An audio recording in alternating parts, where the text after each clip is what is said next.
Hey everyone welcome back to my mini blog. তো guys আমরা ইটাভাটা আছে আজকে সিধা তিতাপুর হসপিটাল যাতে ওলাই গেলি মানে হেলমেট লে নাই যাওয়ার কারণে আর ঘর ঘুরে আসতে হলো। তারপরে এই যে পানি খালি আর হেলমেটটা পিনলি আর যাতে ওলাই গেলে আর বহুত বেশি গরম লাগছে হেলমেটটা লাগালি এখানে।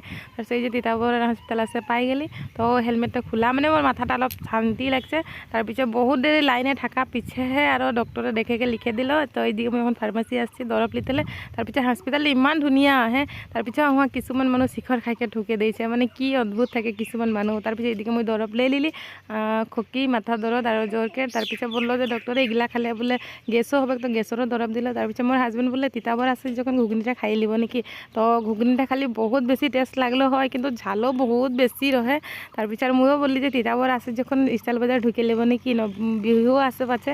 তো ওরকম কোনো ভাবে নাই যে কিন্তু আমার ঢুকে একটা শাড়ি ভালো লাগলো তো শাড়িটাকে লে লিলি। বাইরে বলে এত গরম বাইরে ভিতরে এসিটা বহুত ভালো লাগতো এখন বাইরে বাইরে থাকতে নাই পারছি বহুত বেশি গরম লাগছে বাইরে ভিতরে বহুত মজা লাগতো।